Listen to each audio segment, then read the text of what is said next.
My name is Antonia Terzi and I'm the Chief Vehicle Designer of Superbus. Superbus is a new type of vehicle and actually is part of a new transportation concept which includes new type of infrastructure and new type of logistics. So Superbus concept is the vehicle, the infrastructure and the logistic. And basically what it does, the actual transportation company, how it works is it mixes the flexibility of using your own car with the capacity of going high speed.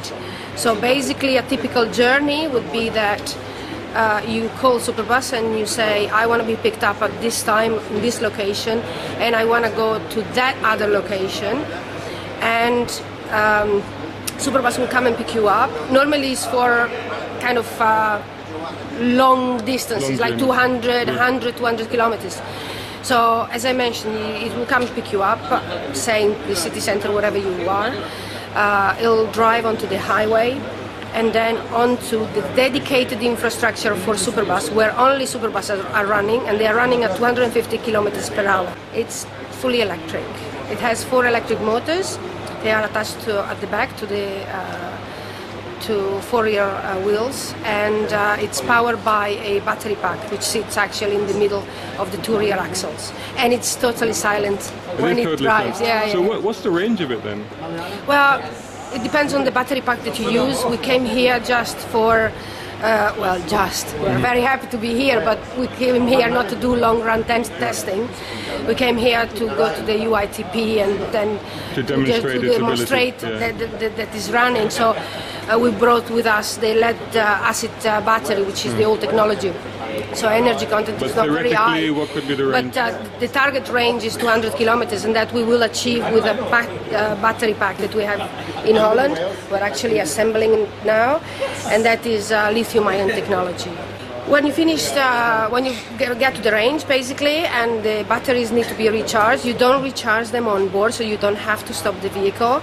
You basically remove the battery hatch, take the battery out, put the new set of battery in, and you keep driving.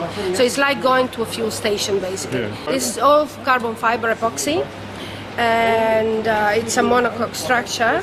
So it's carbon fiber epoxy basically in the whole structure, chassis and the body panels. The glazing are all in polycarbonate. It's a compromise when you do the business case on using this type of vehicle as a public transport that can give you this flexibility between a car and a high-speed transport. Then the infrastructure is so much cheaper than building an infrastructure for high-speed train that you can spend a little bit more on the vehicle. And that's primarily for lightweight that you're going for the carbon fiber. Exactly. And strength. Exactly. And then again, it's a compromise because you consume less. You spend more on the material. It's always, more economical. Exactly. And what inspired the gull-wing doors? It's because they're beautiful and they work nicely with the concept, I like them. Well, did you style the car as well? Yes. Because it's a very interesting mix of like a supercar meets a bus, doesn't it? It's my design, but it starts all from technical. I mean, the vehicle is pretty low, it could have been high up to 2.4 meter, but is 1.65 meters. And the reason is because for aerodynamics resistance, of course, for drag, you want to have the vehicle with a low frontal area, and also the center of gravity in this way is lower.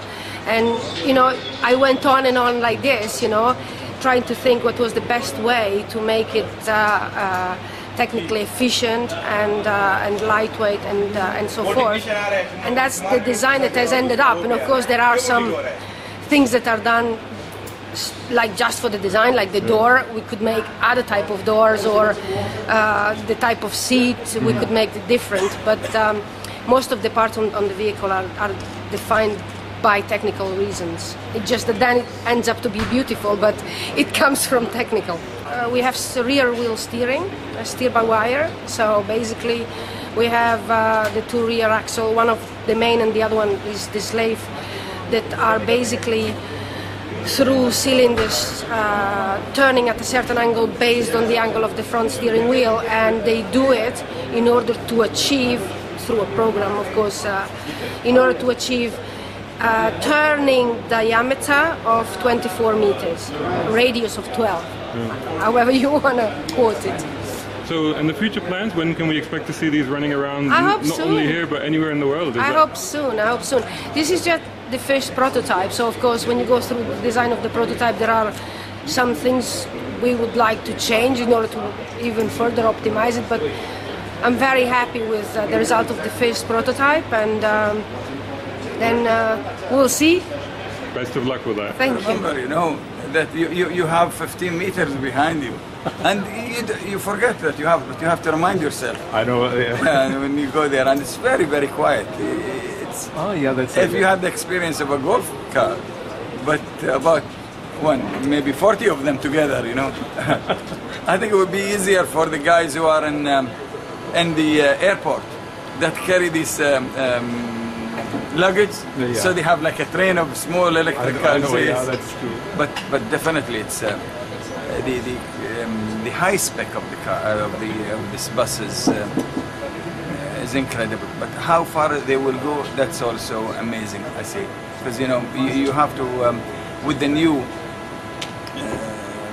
challenges that's going on. First, traffic. So you need a road for it, but then you have it's electric, so nobody can say, oh, it's a big car, and then that's we'll get a lot of carbon out of it. No. This they can't. It's not a normal bus. It's extraordinary engineering, isn't it? Carbon fiber, carbon ceramic brakes. Even the wheels, magnesium and carbon. Magnesium brakes, yeah. And even the ceramic brakes, you see. I mean, none of the sport cars have, not all of the super sport cars has this.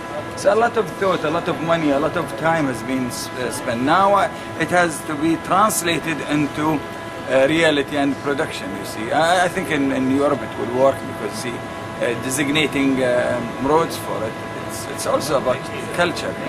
What do you think if you have a place for it, people in somewhere like Europe won't go all the time and be on that road. They will make sure that it is only made for this type of vehicle. Do you think that's the difficulty that we face in putting it into process here? Difficulty is always there, but you know, to take the step, that's a courageous step, I think, because here they always try new things, and then when they said about the metro, everybody said it's something. I know, is it functional? Is it paying back? That's for years to come. See, it's, I think also you grow with your necessities. But it's certainly a sexy bus, isn't it? Very much. Considering that we like speed here, we like supercars, and it combines those values with the values of sustainable transport. It has. The suspension is incredible, and the tires has been designated for it. It is developed for this.